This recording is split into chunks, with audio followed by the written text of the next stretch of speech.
The rider's voice tore me away from the strokes of my mental paintbrush. I reddened as he approached and tried to wipe some of the mud from my dress, succeeding only in smudging it farther down the front. The contrast between us grew clearer and more painful with each step. Tooled in gold across the rider's breastplate was the rampant figure of a dragon, the symbol of House Dared, and on the hilt of the sword slung over his shoulder, I caught the blood-red glimmer of a lamia's Heartstone. As my younger sister Mari once told me, the serpentine, scythe-wielding monsters called lamias were one of the Takari, sworn foes of humankind. A lamia's Heartstone would be a worthy pommel gem for a Dared's blade. My gaze trailed from his Heartstone to his face, and a new chill ran through me, though this one wasn't so much fear as a healthy dose of embarrassment. Blast. He would be handsome. Of course, he could have looked like the wrong side of a troll and his appearance would have still made me blush. By rights, this Dared shouldn't have been here at all.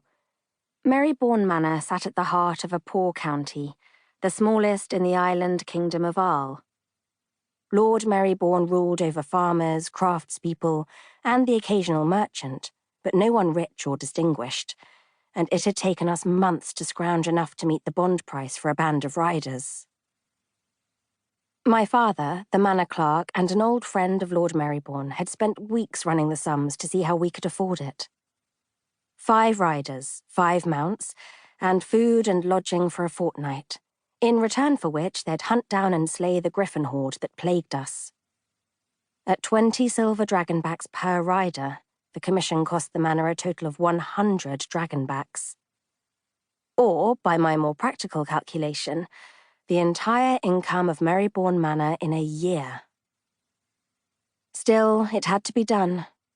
Lord Merybourne had sent the letters to the capital, Edenall, and prayed some of the riders would answer. And they had. It was only when my father received their signed contracts that we realized one of the riders was a Dared. Lord Merybourne had just about choked on his soup when Papa handed him the contracts, Master Dareds on top.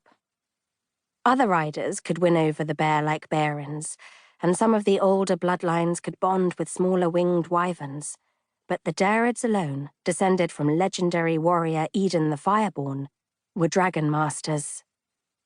Naturally, that entitled them to charge just about any bond price they liked, which, as we'd heard, was upward of 15 gold dragonbacks per day. Yet this Dared had signed Lord Merybourne's contract, accepting 20 silver dragonbacks for a whole fortnight's work. Knowing that, I expected I wasn't the only one who'd look on him with suspicion. Admiration and gratitude, of course, but suspicion too. No Dared in their right mind would stoop to visit Hart's Run on so slight a temptation as 20 dragonbacks. But here he was, striding toward me along the overgrown garden path, that striking, battle-scarred face set in a look that confirmed my fears. Merybourne Manor was the last place in Arle he wanted to be. And here I was, the first of the manor folk to greet Master Dared, sweaty, dirt-stained, hair all a muss, and staring like a half-witted schoolgirl.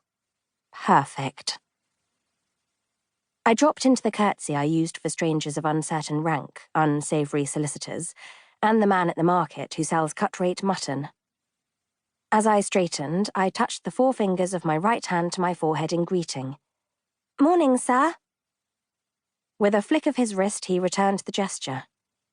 Dark eyes under brows sharp as knives raked across my face and dress, and, apparently not finding anything there to his liking, he fixed his gaze somewhere just over my head.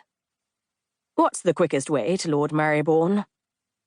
"If you follow the path, it'll take you to the front of the manor house. There'll be someone at the door to show you in." Dared pushed past me, muttering something that might have been thank you, though it just as easily might have been a rude word in the dragon tongue F. He didn't get far. Unheard by either of us, Tobble and a dozen other hobgoblins had crept from the undergrowth as we spoke, crowding onto the path to watch our exchange. Their mossy green skin blended into the flagstones so well.